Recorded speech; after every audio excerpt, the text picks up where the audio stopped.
یہ میرے نام کا چینل ہے، اسے سب اپنے اپنے گروپ میں ڈال دیجیے۔ السلام علیکم ورحمۃ اللہ وبرکاتہ۔ امید ہے کہ آپ تمام حضرات بخیر و عافیت ہوں گے۔ آج آپ حضرات کے سامنے ایک لائیو بیان لایا ہوں جو آپ آگے ویڈیو کی شکل کے اندر دیکھ سکتے ہیں۔ اس کو بغور سنیں اور عمل کی نیت سے سنیں۔ اللہ تعالی ہم تمام کو عمل کرنے کی توفیق نصیب فرمائے، آمین۔ السلام علیکم ورحمۃ اللہ وبرکاتہ۔ نحمده ونصلي على رسوله الكريم، اما بعد۔ الحمد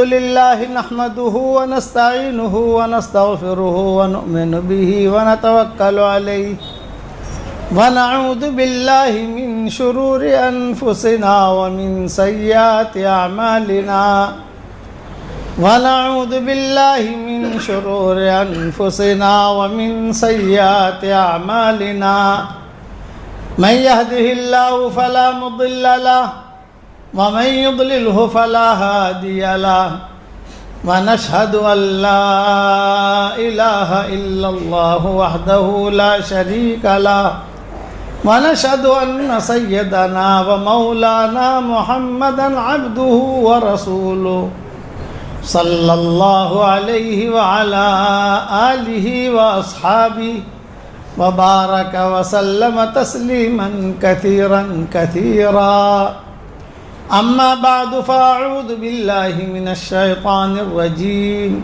بسم الله الرحمن الرحيم، يا أيها الذين آمنوا كونوا أنصار الله كما قال عيسى ابن مريم للحواريين من أنصاري إلى الله قال الحواريون نحن أنصار الله فآمنت طائفة من بني إسرائيل وكفرت طائفة فأيدنا الذين آمنوا على عدوهم فأصبحوا ظاهرين۔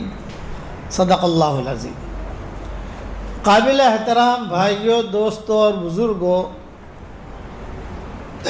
یہ مہینہ جو گزر رہا ہے یہ شعبان کا مہینہ ہے۔ یہ بہت اونچا مہینہ ہے۔ اس کی برکت اسی سے ظاہر ہوتی ہے کہ حضور صلی اللہ علیہ وسلم نے اس کا نام لیا اور کہا اللہم بارک لنا فی رجب و شعبان وبلغنا رمضان، کہ اللہ ہمارے رجب میں برکت دے، ہمارے شعبان میں برکت دے اور ہمیں رمضان تک پہنچا دے۔ یہ شعبان کا مہینہ فقہا نے لکھا ہے، علماء نے لکھا ہے کہ رجب سے سلف صالحین رمضان کی تیاری کر لیتے تھے اور شعبان کے مہینے میں اور رمضان کی تیاری کو اور زیادہ تیز کر دیتے تھے۔ سلف صالحین کا معمول تھا۔ اور اس میں جو رات آتی ہے شب برات جسے کہتے ہیں، یہ بہت اونچی رات، انا انزلناہ فی لیلۃ مبارکہ، برکت والی رات کہی گئی اسے۔ لیلۃ مبارکہ سے بعض مفسرین نے شب قدر بھی لی ہے اور بعض مفسرین نے یہ ہماری شب برات بھی لی ہے۔ تو اس کے متعلق کچھ باتیں میں عرض کر دوں۔ حضور اکرم صلی اللہ علیہ وسلم نے اس بارے میں بہت کچھ کہا ہے، اور اس مہینے میں جو محروم رہا وہ محروم رہا، جس نے لے لیا اس نے لے لیا۔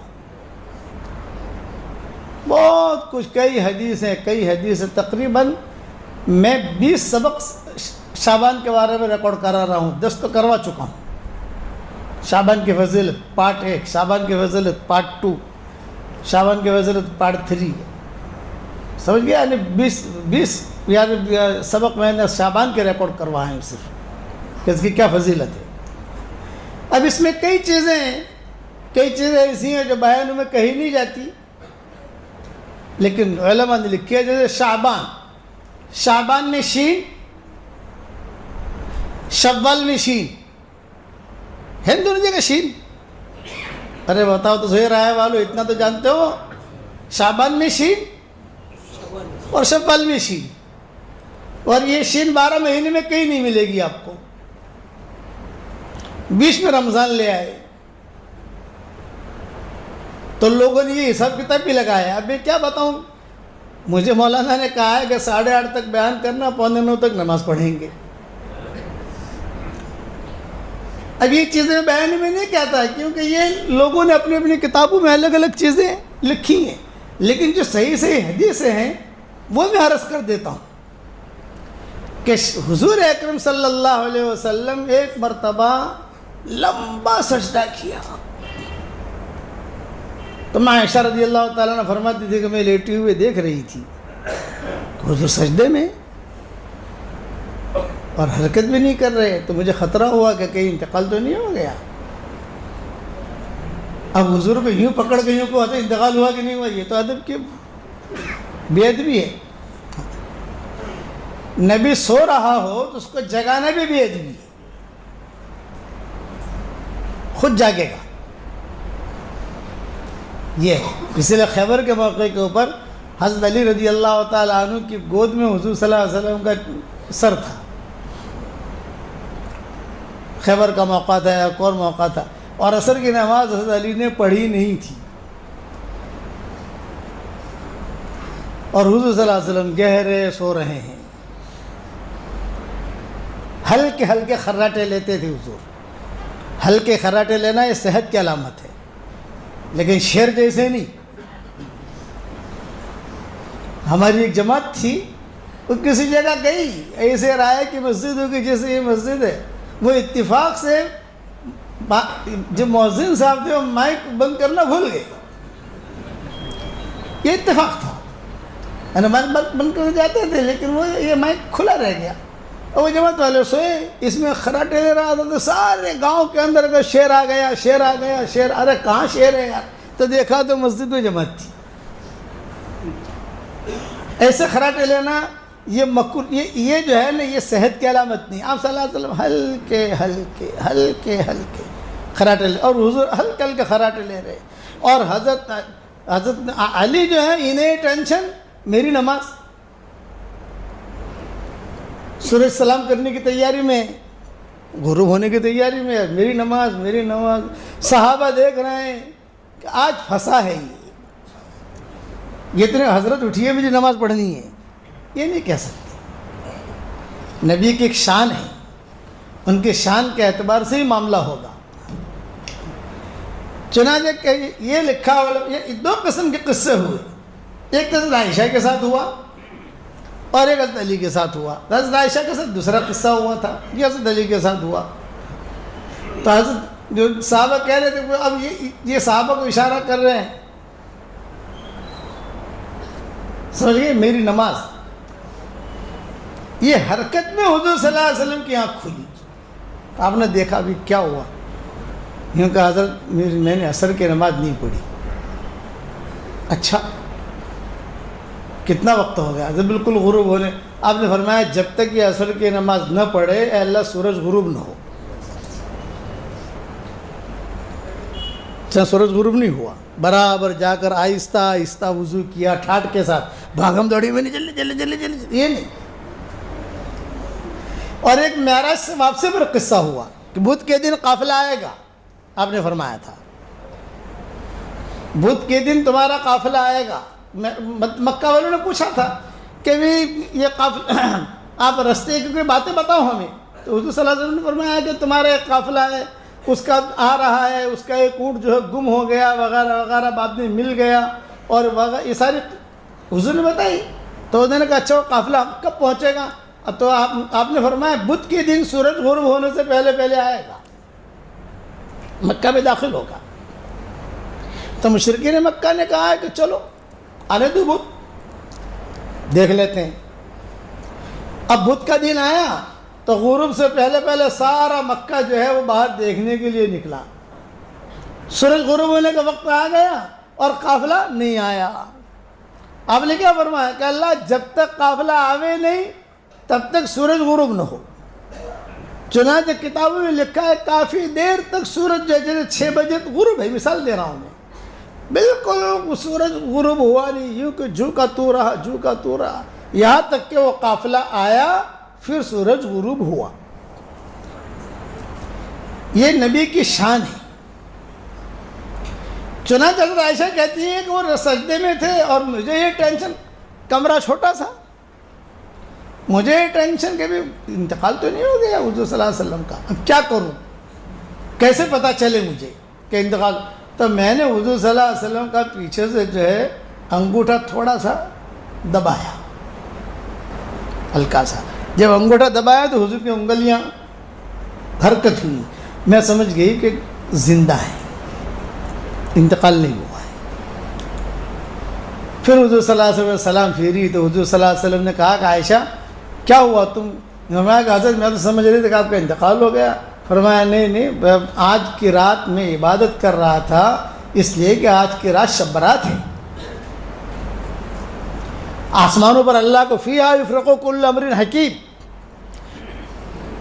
آسمانوں پر جو ہے سارے فیصلے ہوتے ہیں، کون مرے گا، کون جیے گا، کورونا وائرس کب آئے گا، کب جائے گا، زمین پر جو کچھ بھی ہوتا ہے نا، زمین پر کتنا پانی آئے گا، کتنا زلزلے کہاں آئیں گے، کتنے بچے ہوں گے، حج میں کتنے لوگ پہنچیں گے، شادیاں کون کرے گا، سارا کے سارا لکھ کر حضرت جبریل کو ہینڈ اوور کر دیا جاتا ہے۔ سب سے پہلے یہ ای میل کس کے پاس آتا ہے بھائی؟ جبریل علیہ السلام کے پاس۔ اور ای میل کون سی جگہ پر آتا ہے؟ سدرۃ المنتہا پر، یہ پوائنٹ ہے۔ وہاں سے جبریل علیہ السلام لیں گے سارے احکامات اور دیکھیں گے موت کون کون ہے، فلاں ہے، فلاں ہے، فلاں ہے، فلاں ہے، فلاں ہے، فلاں ہے، فلاں ہے۔ جبریل علیہ السلام ہاتھ میں پکڑ کر کہیں گے این اسرائیل، این اسرائیل، لبیک، لو پورے سال کی آپ کی ڈیوٹی، یہ پورے سال کی ڈیوٹی ہے۔ تو اسرائیل علیہ السلام جو ہے وہ کتابوں میں لکھا ہے کہ فوراً نظر ڈالتے ہیں صفحے الٹ کر، ہاں امریکہ میں اتنے ہیں، انگلینڈ میں اتنے ہیں، رایا میں اتنے ہیں، ہندوستان میں اتنے، مکہ میں اتنے، اس میں اتنے، سب۔ اور پھر وہ بھولتے نہیں ہیں، جیسے کہ ارے بھول گیا، یہ کہتے ہیں نا کہ ارے میں تو بھول گیا، ایسا نہیں ہوتا، چاکو چوبند۔ اور کتابوں میں لکھا ہے کہ اللہ کے جو احکامات ہیں براہ راست اللہ حکم دیتا ہے بغیر واسطے کے۔ ایک تو واسطہ ہوتا ہے کہ جبریل کا واسطے سے یہ احکامات 15ویں شب کو جو دیے جاتے ہیں یہ براہ راست دیے جاتے ہیں۔ تو حضور صلی اللہ علیہ وسلم فرماتے تھے کہ میں اس میں اس لیے روزے رکھتا ہوں، اس لیے ہی میں عبادت کرتا ہوں کہ میرا نام بھی کسی نہ کسی جگہ تو آئے گا، یا تو سندھ میں آئے گا یا مردو میں آئے گا، میرا نام تو آئے گا نا۔ تو جب میرا نام آئے تو میں عبادت کرنے والوں میں ہوں۔ پانی کا جو معاملہ ہے تو پانی کا معاملہ جو میکائیل کو سونپا جاتا ہے۔ اب جب بھی کسی جگہ پانی کا معاملہ روایتوں میں یہ ہے کہ جو حکم جس کو ملا، جیسے بہت بارش، کتنی بارش آئے گی وہ قطرے کے ساتھ بتائی جاتی ہے، 1000 قطرے، 101 نہیں، مثال دے رہا ہوں میں، اتنا ٹن پانی آئے گا، سارے احکامات سب کو۔ اسماعیل نامی ایک فرشتہ ہے، اسماعیل نام ہے اس کو الگ آرڈر، اسرائیل کو الگ آرڈر، اسرافیل کو الگ آرڈر، میکائیل کو الگ آرڈر، باقی دوسرے فرشتوں کو الگ آرڈر۔ اور جبریل علیہ السلام کہتے ہیں کہ جب بھی یہ کام کرو تو ہمیں رپورٹ دو۔ جو احکامات ہیں وہ احکامات زمینوں کے فرشتہ، جب زمینوں میں زلزلہ لانا ہوتا ہے تو کتابوں میں لکھا ہے کہ فرشتہ احرام پہنتا ہے،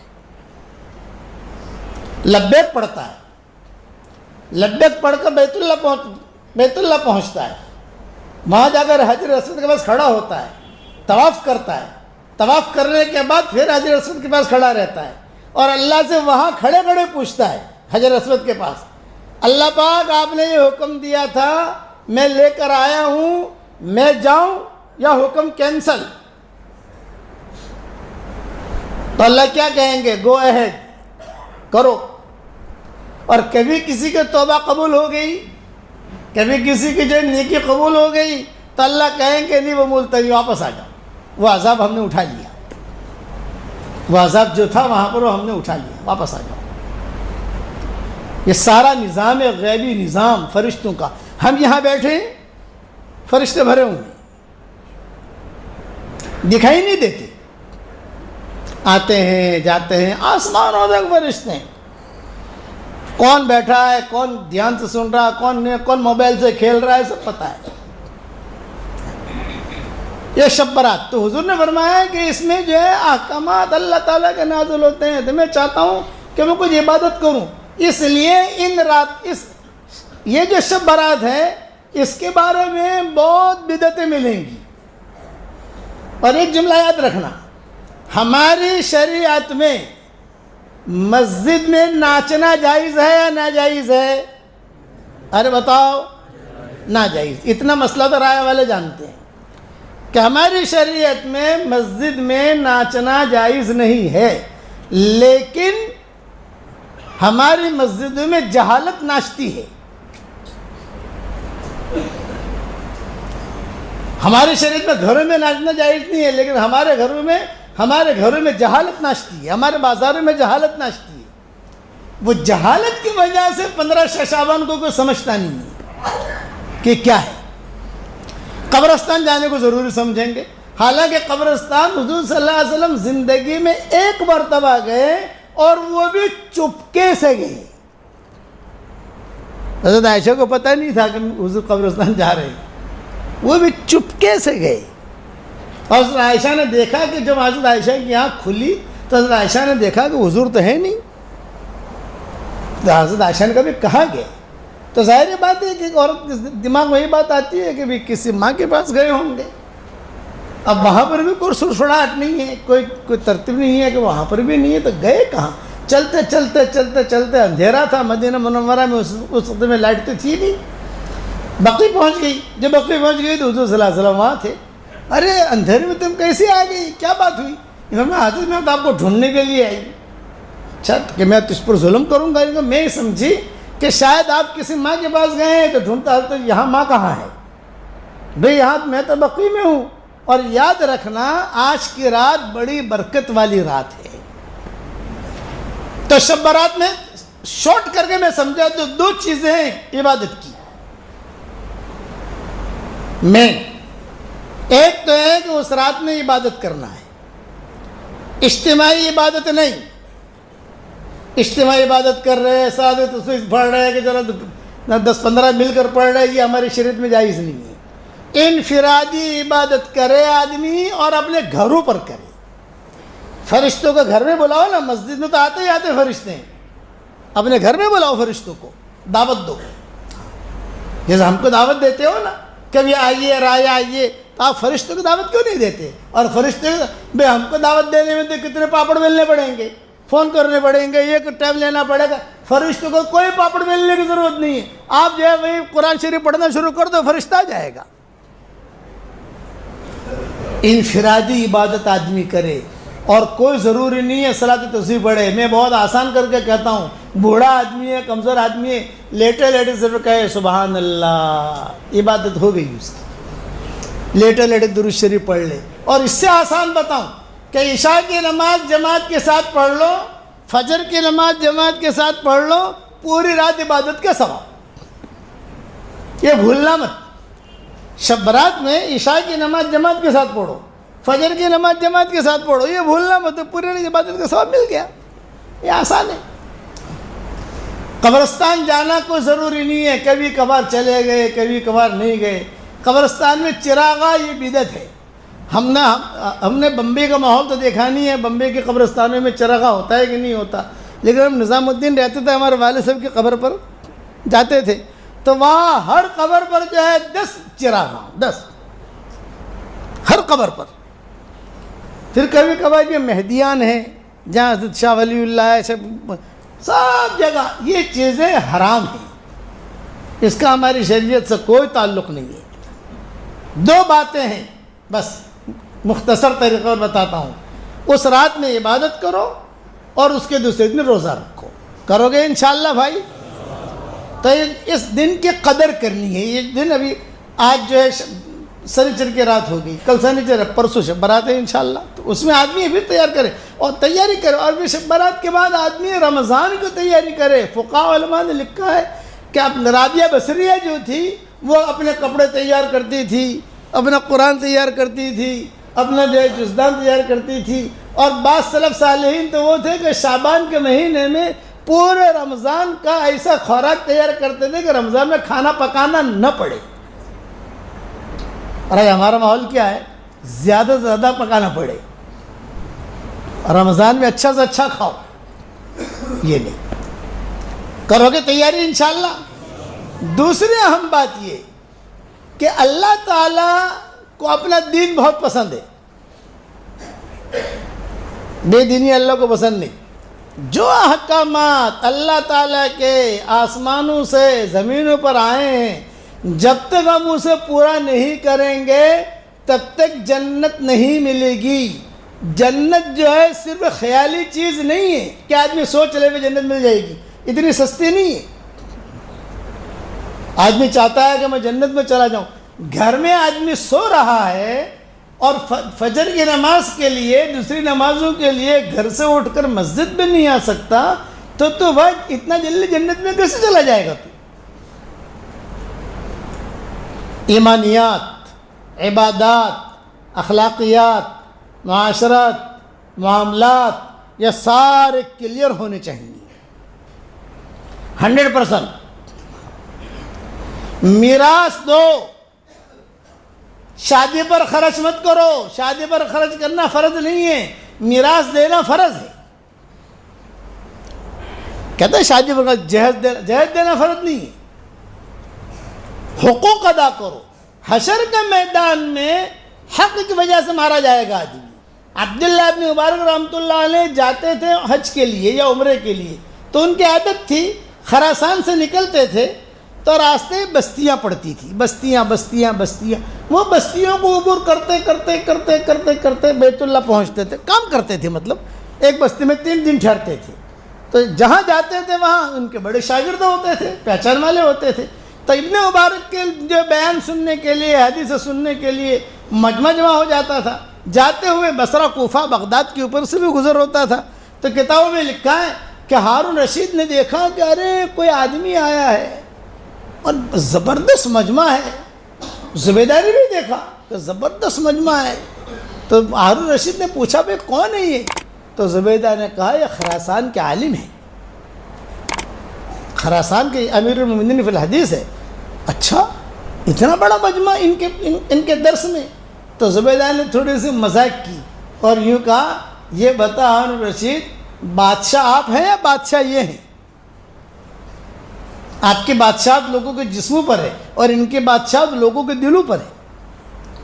ان کا معمول تھا جاتے آتے سفر کرتے بیچ میں ٹھہرتے پہنچتے تھے، بعد میں ٹھہرتے آتے تھے. ایک یہاں سوریا میں ایک جگہ ہے وہاں کا کشمیر، جیسا ہمارے یہاں کا کشمیر ہے تو میں اس کو کہتا ہوں یہ وہاں کا کشمیر ہے. اوپر علاقے میں تھوڑا سا ایک جگہ کا نام ہے، وہاں عبداللہ ابن مبارک کے شاگرد تھے. تو عبداللہ ابن مبارک تقریباً 7 دن وہاں قائم کرتے تھے اور 7 دن میں لوگ آ کر حدیثیں ان سے لیتے، بیانات کرواتے ان سے. تو ان کا جو خاص شاگرد تھا، عبداللہ ابن مبارک کی قلم کھو گئی یا کوئی آگے پیچھے ہو گئی تو عبداللہ ابن مبارک نے کہا بھائی اپنی قلم دو. اس نے دی. عبداللہ ابن مبارک نے لکھنا شروع کیا، حدیث وغیرہ جو ہے وہ اس کو واپس کرنا بھول گئے. وہ اسی قلم کو لے کر مکہ پہنچ گئے. اسی قلم کو لے کر مکہ جا کر انہیں یاد آیا کہ ارے اتنا لمبا سفر کر کے میں آیا اور میرے شاگرد کی قلم تو میرے پاس ہے. چلو دل میں یہ بات آئی کہ واپسی میں پھر ٹھہریں گے، وہاں دے دیں گے. اب واپسی میں جو ٹھہرے وہاں پھر قلم دینا بھول گئے. خراسان پہنچ گئے. خراسان جب پہنچے اب انہیں یاد آیا کہ انا للہ و انا الیہ راجعون، یہ قلم تو میرے ساتھ ہے، میں نے اس کو دی بھی نہیں. تو کتابوں میں لکھا ہے سامنے گھر ہے، اپنے گھر میں نہیں گئے. اپنے گھر میں معاملات، اپنے گھر میں نہیں گئے اور سیدھے جو وہاں سے واپس آ کر وہ جو ساتھی تھا ان کا شاگرد تھا اس کو قلم دیا اور قلم، بھائی یہ قلم لے، میں تیرے قلم کو لے کر مکہ بھی پہنچ گیا، تیرے قلم کو لے کر خراسان پہنچ گیا. اب جو ہے میں نے ایک مرتبہ حساب لگایا، خراسان سے وہ علاقہ 1800 کلومیٹر ہے.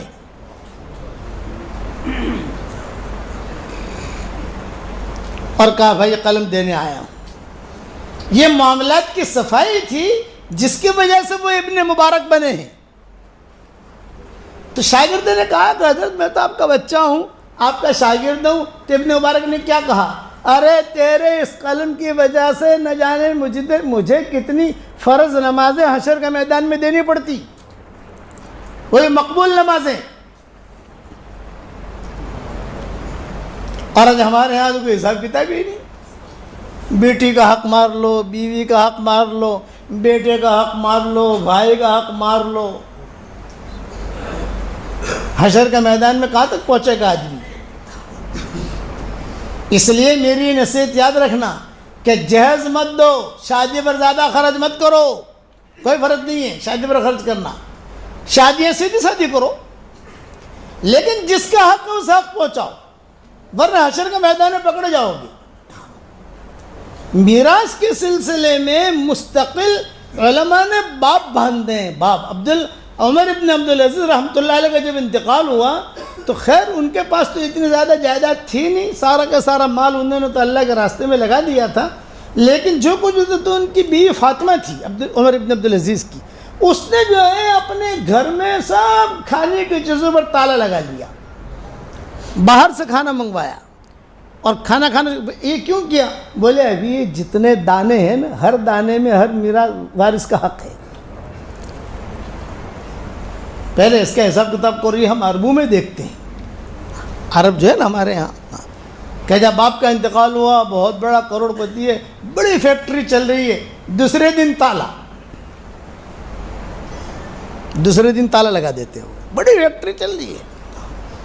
اور کبھی ان کے آپس میں انبن ہوئی. میں قصہ سناؤں، ہمارے یہاں لاہیانی خاندان ہے، لاہیانی خاندان. اب لاہیانی خاندان کا تذکرہ حدیثوں میں بھی آتا ہے. لاہیان، قبیلے بنی لاہیان، یہ حدیثوں میں ان کے تذکرے آتے ہیں. تو ہم جب وہاں جاتے ہیں تو ہماری خدمت میں یہ لاہیانی خاندان رہتا ہے. تو ایک مرتبہ دو، ابراہیم لاہیانی اور علی لاہیانی یہ شاہی ڈرائیور، اور ابراہیم لاہیانی یہ جو ہے کسی حکومت کے محکمے میں کچھ کام وغیرہ کرتا. ہم لوگ حج میں تھے، مینا میں جب عرفات سے واپس آئے، میں یہ میراث کا سمجھا رہا ہوں آپ کو.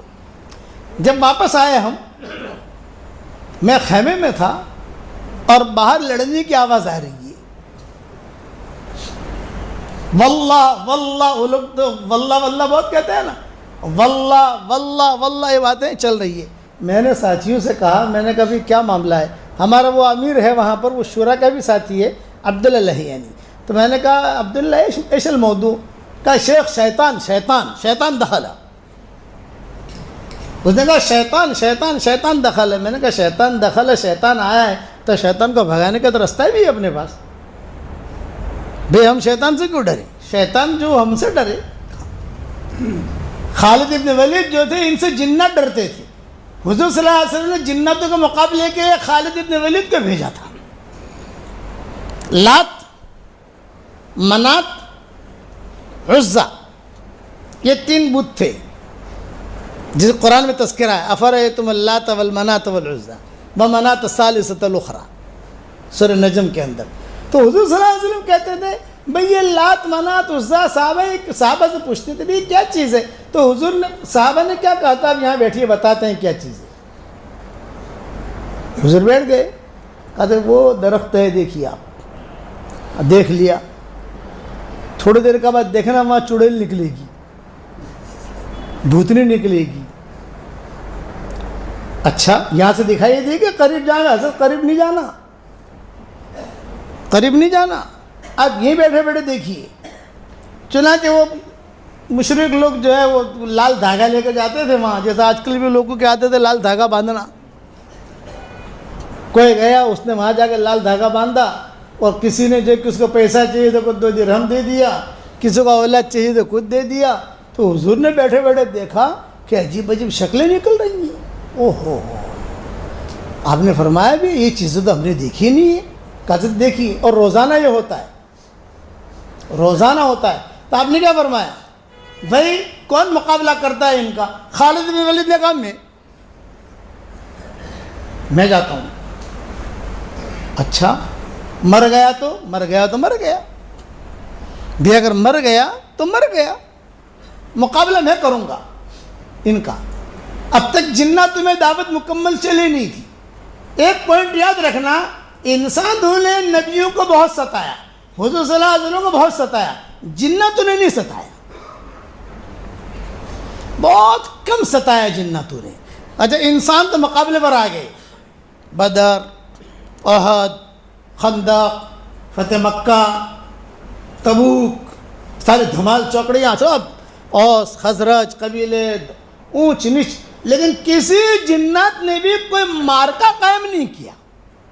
مقابلے ایک دو ایک دکا کسی نے آ کر کے بھی کوئی معاملات کیا ہو تو بات الگ ہے. خالد بن ولید نے کہا میں جاتا ہوں. آپ نے تلوار دی, یوں کہا جاؤ, لیکن میری ایک بات یاد رکھنا, تم جاؤ گے تمہارا چورا چورا کر دیں گے, تمہارے پاس حق ہے, اس لیے حق بات کہنا, ڈرنا مت. خالد بن ولید کہتے ہیں میں گیا, حضور بیٹھے بیٹھے دیکھ رہے ہیں یہاں. جب وہاں گئے خالد بن ولید تو بھوتنیاں سب نکلی, تیرا ایک ایک بال ختم کر دیں گے. خالد بن ولید نے کہا اشہد ان لا الہ الا اللہ واشہد ان محمد رسول اللہ. اب خالد بن ولید جو تلوار نکالی, حضور خود دیکھ رہے, تلوار نکالی اور توڑنا شروع کیا. وہ درخت بھی توڑا, وہ بھی توڑا, وہ بھی توڑا. اس وقت کے بعد ان کی ساری طاقت جناتوں کی ٹوٹی, ذریعہ بنے خالد بن ولید. پھر جناتوں نے حضور کو دعوت دی, جیسے ہم دعوت دیتے ہیں نا, بھی آج ہمارا بھی رائے میں اجتماع کرنا ہے تو آپ دعوت دو گے, اکابرین آئیں گے. تو جناتوں نے کہا کہ یہ جو خط ہے حضور صلی اللہ علیہ وسلم کے جناتوں کے نام, حرزہ بھی دجانہ کہتے ہیں, یہ خط اس کے بعد حضور نے لکھا. تو جنات 2 باتوں کی بہت قدر کرتے ہیں, ایک سورہ رحمان کی اور ایک اس خط کی. سورہ رحمان کو جنات کہتا ہے یہ ہماری صورت ہے, انسانوں تمہاری نہیں ہے, یہ ہماری ہے. سورہ رحمان کو اسی لیے کسی پر جن آیا ہو تو اتنا جملہ کہہ دو, سورہ رحمان کے برکت سے چلا جا, فوراً چلا جائے گا وہ. کیونکہ سورہ رحمان جب نازل ہوئی تو حضور صلی اللہ علیہ وسلم نے سب سے پہلے جناتوں کو سنائی. جب جناتوں کو سنائی تو فَبِأَيِّ آلَاءِ رَبِّكُمَا تُكَذِّبَانِ, حضور پڑھتے 31 مرتبہ آیا ہے فَبِأَيِّ آلَاءِ رَبِّكُمَا تُكَذِّبَانِ, فَبِأَيِّ آلَاءِ رَبِّكُمَا تُكَذِّبَانِ. تو حضور یہ جنات جو ہے ہر مرتبہ ایک جملہ کہتے, اے اللہ تیری کون سی نعمتوں کی ہم ناشکری کریں گے. حضور نے پہلی مرتبہ پڑھا تو سب جناتوں نے ہاتھ اٹھا کر, اے اللہ تیری کون سی نعمتوں کی ناشکری کریں گے ہم. 31 مرتبہ حضور پڑھتے گئے, اور آخر میں جب پہنچے تو جناتوں نے اچھل کر کہا, اے اللہ تیری کون سی نعمتوں کی ہم ناشکری کریں گے. پھر حضور صلی اللہ علیہ وسلم اسی صورت کو لے کر آئے صحابہ کے پاس, صحابہ کے پاس پڑھی تو صحابہ جو ہے نیچے منہ کر کے سنتے رہے. جب آپ نے پوری صورت پڑھ لی تو آپ نے فرمایا تم سے تو جنات اچھے, تم سے تو جنات اچھے. صحابہ نے کہا حضرت کیوں؟ میں نے ان کے سامنے پڑھی تو وہ تو ہر فَبِأَيِّ آلَاءِ رَبِّكُمَا تُكَذِّبَانِ پر شکریہ کرتے تھے اللہ کا کہ اللہ ہم تیری ناشکری نہیں کر سکتے, تم تو خاموشی سے سنتے رہے. اسی لیے سورہ رحمان جب آدمی پڑھے, نماز کی بات نہیں کر رہا, اپنے الگ سے پڑھے, اور جب آخر میں پہنچ جائے فَبِأَيِّ آلَاءِ رَبِّكُمَا تُكَذِّبَانِ, تو آدمی جو ہے اللہ سے اتنا کہہ دے کہ اللہ تیری کون سی نعمتوں کی ہم ناشکری کریں گے. دلہن ہے, دلہن, شادی نہیں ہوتی آپ کی, سورہ رحمان پڑھو اور اللہ سے دلہن مانگو, مل جائے گی دلہن, لیکن دوسری شادی کے لیے مت مانگنا, وہ تو بغیر مانگے آ جائے گی, فکر مت کرو. بعض لڑکیوں کی شادیاں نہیں ہوتی, یہ نہیں ہوتا. اور بعد میں لکھا ہے کہ 31 مرتبہ فَبِأَيِّ آلَاءِ رَبِّكُمَا تُكَذِّبَانِ پڑھا ہے, 31 مرتبہ سورہ رحمان پڑھو, فوراً نکاح ہو جائے گا انشاءاللہ. حضور نے جناتوں کو دعوت دی. ایک مرتبہ عبداللہ بن مسعود کہتے تھے, ابھی جناتوں پر مضمون چلا تو پورا کروں. عبداللہ بن مسعود کہتے تھے کہ حضور نے اعلان کیا مسجد نبوی میں, بھئی آ جاؤ صفہ والو, کھانے کے لیے آؤ ہمارے یہاں. سب چلے گئے. عبداللہ بن مسعود بھوکے تھے لیکن صفہ والوں میں نہیں تھے. تو عبداللہ بن مسعود نے کہا بھوک تو تھی مجھے, لیکن آپ نے تو فرمایا صفہ والو آؤ, تو میں کیوں جاؤں, میں نہیں گیا. اب حضور صلی اللہ علیہ وسلم آئے, بھائی عبداللہ تم کھانے کے لیے نہیں آئے. حضرت آپ نے کہا صفہ والو آؤ, تو میں تو صفہ والوں میں نہیں ہوں, میں کیسے آؤں. اچھا کوئی بات نہیں, اب اگر کہیں سے کھانا آ جائے گا تو میں تمہیں بلا لوں گا, تم یہی بیٹھے ہو نا, میں یہی بیٹھا ہوں. تو عبداللہ بن مسعود سمجھے کہ بھئی کہیں نہ کہیں سے حضور کے پاس دودھ آ جاتا, کبھی گوشت آ جاتا, کبھی پنیر آ جاتا, تو میری باری آئے گی. تھوڑے دیر کے بعد باندی آئی عبداللہ بن مسعود کے پاس. عبداللہ بن مسعود خوش ہو گئے, اللہ کی مدد آ گئی, اللہ کی مدد آ گئی, کھانا آ گیا. پھر کہا حضور بلا رہے تھے, تو مجھے اور خوشی ہوئی کہ جو حضور بلا رہے تو کھانے کے لیے بلا رہے. اب جب میں وہاں پہنچا تو حضور صلی اللہ علیہ وسلم اچھے کپڑے پہن کر, خوشبو لگا کر دروازے کے باہر ہی کھڑے ہیں. میں سمجھ گیا کھانا وانا تو ہے نہیں, معاملہ کچھ اور ہے, میں اتنا سمجھ گیا. تو حضور نے فرمایا چلو. اب حضور نے میرا ہاتھ پکڑا اور لے کر چلے. رات کا وقت تھا, میں نے حضور صلی اللہ علیہ وسلم سے اپنی بھوک کی شکایت تو کی نہیں, حضور کے ساتھ جا رہے ہیں کیا کہوں میں. حضور صلی اللہ علیہ وسلم کو بھوک بہت لگ رہی ہے. حضور نے چلتے چلتے میں نے پوچھنا تو مناسب سمجھا نہیں, آدھے رستے میں حضور نے خود نے کہا جانتے ہو ہم کہاں جا رہے ہیں. تو عبداللہ بن مسعود نے کہا نا مجھے تو پتہ نہیں. یوں کہا جناتوں میں میرا بیان ہے, آج کی تاریخ ہے. تو عبداللہ بن مسعود کہتے ہیں کہ میری بھوک تو وہی ختم ہو گئی, جو بھوک تھی نا وہ تو وہی ختم ہو گئی جب جناتوں کا نام سنا. اور حضور صلی اللہ علیہ وسلم ہاتھ پکڑ کر چل رہے اور کہہ رہے کہ دیکھ میں تو, ہم دونوں جناتوں میں بیان کے لیے جا رہے ہیں, بیان تو میں کروں گا وہاں, لیکن یہ کہ بھئی تم جو ہے الگ الگ قسم کی شکلیں دکھائی دی گی, ڈراؤنی, تم ڈرنا مت, اور میں ایک گول دائرہ کروں گا اس میں تمہیں بٹھاؤں گا, تو وہاں سے تو ہٹنا مت, وہاں سے اگر ہٹا یہ جنت تو جو اچک لے جائیں گے. عبداللہ بن مسعود نے کہا حضرت ٹھہریے ٹھہریے, حضرت آپ جہاں رہیں گے وہاں میں رہوں گا اور آپ کا پاؤں پکڑ کے بیٹھوں گا, آپ بیان کرتے جاؤ, جو کرنا ہے کرو, آپ کا پاؤں پکڑ کے بیٹھوں گا, چاہے دائرہ کرو گے نہ کرو. حضور صلی اللہ علیہ وسلم نے جناتوں میں تقریباً 6 بیانات کیے. کتنے بھائی؟ 3 مکہ میں 3 مدینہ میں. دوسری مرتبہ جب آؤں گا میں انشاءاللہ تو یہ ایک ایک بیان آپ کو سنا دوں گا انشاءاللہ. جناتوں نے انسانوں کی شکایتیں بھی کی, ہمارے ساتھ تمہارے صحابہ انسان یہ کرتے ہیں یہ کرتے ہیں. حضور نے کہا گھبراؤ مت. حضور نے واپس آ کر صحابہ سے کہا دیکھو تمہاری شکایتیں کر رہے تھے, تم ایسا مت کرو. لمبی تفصیلیں بعد میں سنائیں گے انشاءاللہ. تو میں یہ عرض کر رہا تھا کہ حضور اکرم صلی اللہ علیہ معاملات پر میری بات شروع ہوئی تھی کہ معاملات کی نیت رکھو. میرے آج کا سبق رائے میں آنے کا میرا خاص وجہ یہ ہے کہ یہاں آپ کے ذہنوں میں یہ ہو ہم 100% نمازی ہیں, کامیاب نہیں. 100% روزہ رکھتے ہیں, کامیاب نہیں. 100% قرآن پڑھتے ہیں, کامیاب نہیں. 100% تہجد ہے ہمارے رائے میں, کامیاب نہیں. نماز یہ پورا دین نہیں ہے, روزہ یہ پورا دین نہیں ہے, قرآن کی تلاوت یہ پورا دین نہیں ہے. پورا دین کیا ہے؟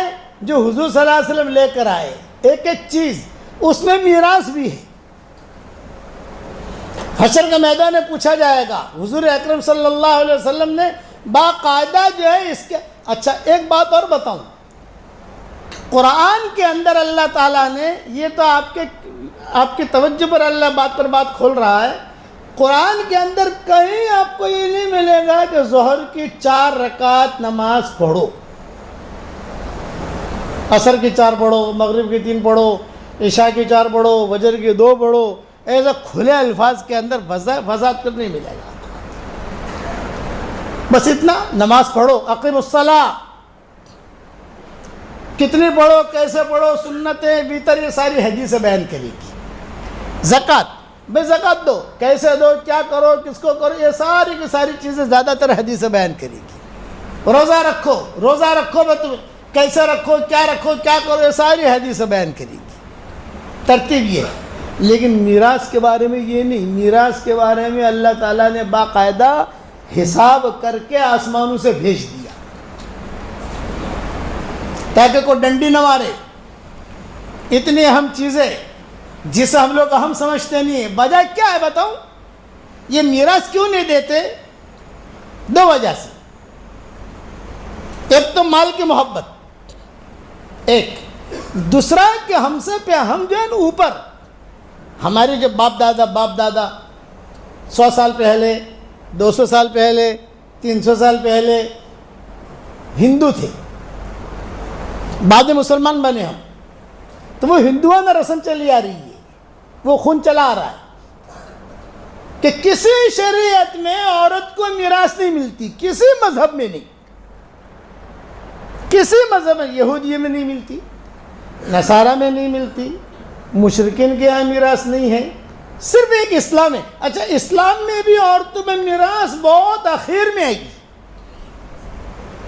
بہت قصے ہوئے، اسی لیے صدیق اکبر نے اتنا اہتمام کیا۔ جب صدیق اکبر کا انتقال کا وقت قریب آیا تو صدیق اکبر جو ہے وہ کبھی آنکھیں کھول رہے تھے، کبھی بند کر رہے تھے۔ حضرت عائشہ قریب میں بیٹھی ہوئی رو رہی تھی اور گنگنا رہی تھی۔ حضرت عائشہ کا مزاج تھا اشعار پڑھنا، حضرت عائشہ کا مزاج تھا، گنگنانا ہوتا ہے نا، تو کبھی قرآن کی آیتیں گنگناتی تھی۔ ہاں، صرف علماء نے لکھا ہے کہ رانی ہو یا مہترانی، گنگنائی کی ضرور۔ ہمارے عورتیں روٹیاں بناتے بناتے گنگناتی ہیں، روٹیاں بناتے بناتے۔ حضرت عائشہ ابوبکر کے انتقال کے اوپر بیٹھی ہوئی غم کے اشعار پڑھ رہی تھی۔ میرا شوہر بھی چلا گیا، اب میرا باپ بھی جا رہا ہے، اب میں کیا کروں، وغیرہ وغیرہ۔ اتنے میں صدیق اکبر کی آنکھ کھلی تو صدیق اکبر نے کہا، بیٹی کیا پڑھ رہی ہو تم، کیا کہہ رہی ہو؟ ابا میں یہ کہہ رہی ہوں، اور آپ کے لیے میں نے بہت اچھا کفن تیار کیا ہے۔ ابا میں لاتی ہوں۔ سامنے کباڑ تھا، کھول کر لائی، یہ کفن آپ کے لیے۔ صدیق اکبر نے کہا کہ اللہ مجھے مت پہنانا، یہ کپڑا تو کوئی زندہ حقدار ہے، زندہ ہو وہ پہنے، مجھے تو عام کپڑوں کے اندر کفن دے دینا۔ لیکن عائشہ میری نصیحت یاد رکھ، اب نصیحت کر رہے، وصیت کر رہے مرض الوفات میں ایک وصیت کرتا ہوں، میں دنیا سے جا رہا ہوں، میری بیوی حمل سے ہے، تو ورثے میں اس بچے کا بھی حساب کتاب کر لینا جو میری بیوی کے پیٹ میں ہے۔ ابوبکر کے انتقال پر جو وصیتیں کی ہیں اس میں دیکھنا یہ مضمون ملے گا آپ کو۔ تو حضرت عائشہ جواب دے رہی ہیں، ابا ہم کس اعتبار سے حساب کریں، لڑکا یا لڑکی؟ تو صدیق اکبر نے کہا کہ انتظار کرنا جب تک بچہ پیدا نہیں ہو جاتا، اور اگر تمہیں پیسوں کی ضرورت ہو تو آن اکاؤنٹ لے لینا، حساب لکھ لینا۔ اتنا اہتمام کیا ہے بڑوں نے۔ لڑکا بچہ پیدا ہو جائے تو دیکھنا، لڑکی ہے تو لڑکی کے اعتبار سے، لڑکا ہے تو لڑکے کے اعتبار سے وہ حساب کتاب دینا۔ اور آخر میں اللہ نے کیا فرمایا، یبین اللہ لکم ان تضلوا۔ یہ جملہ کسی مسائل کے بارے میں اللہ نے نہیں کہا، میراث کے بارے میں کہا ہے۔ میں تمہیں میراث کے بارے میں کھول کھول کے کہتا ہوں اس لیے کہ تم گمراہ نہ ہو جاؤ۔ اللہ یہ جملہ کہہ رہا ہے، یبین اللہ لکم ان تضلوا۔ اب پورا قرآن اٹھا کے دیکھو، یہ جملہ خاص طور سے فٹ کیا ہے اللہ نے میراث کے اوپر۔ قصے ہوئے حضور صلی اللہ علیہ وسلم کے زمانے میں، تو پھر آپ نے آخر میں کیا فرمایا، میری امت میں سے سب سے پہلے جو علم اٹھایا جائے گا وہ میراث کا ہوگا۔ میں یہاں مہندی والی مسجد میں بیٹھا ہوا، جب ہمارے میراث کے سبق چل رہے تھے تو میں نے 100 سبق دیے ہیں میراث کے، 100 سبق ہوئے تھے، 100 سبق میراث کے۔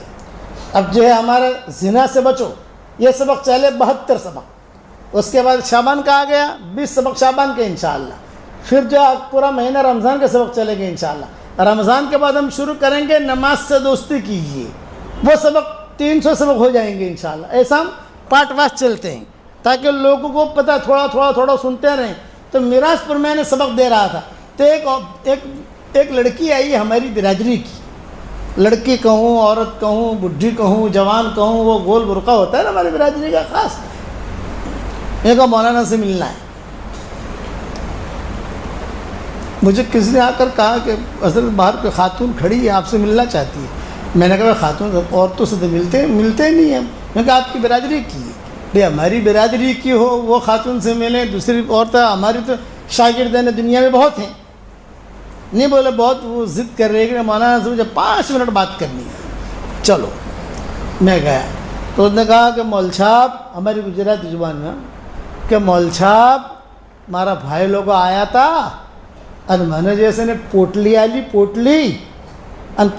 ان کا کہ بھائی آپ پوٹلی تمہیں پکڑو نہ من واپس آ لو پری۔ ارے رائے والے سمجھے نہیں سمجھے کہ مولانا میرے بھائی لوگ آئے تھے اور انہوں نے ایک پوٹلی دی اور یہ کہا کہ بہن یہ پوٹلی پر آپ قبضہ کر لو اور پھر ہمیں واپس دے دو۔ ہیرا پھیری، چالاکی، اللہ کو معلوم نہیں ہے۔ آدمی جو سوچتا ہے وہ سوچ بھی وہاں ریکارڈ ہوتی ہے، دل کے خیالات ریکارڈ ہوتے ہیں، تو اتنا بڑا گناہ ریکارڈ نہیں ہوگا۔ تو اس نے بیچاری نے پوچھا کہ بھائی یہ کیا ہے؟ یہ میں پوچھنے کا نہیں، ہم جیسا کہتے ہیں ویسا کرو، پوچھوان دو نا، ہم جے کیے ایسے کرو۔ اچھا بھائی لے لو، یہ قبضہ کر لیا، واپس دے دیا، بہن تھی بیچاری۔ پھر بھائی نے چلتے چلتے کیا کہا، آپ کی شادی پر ہم نے خرچ کر لیا، وہ میراث ہو گئی آپ کی۔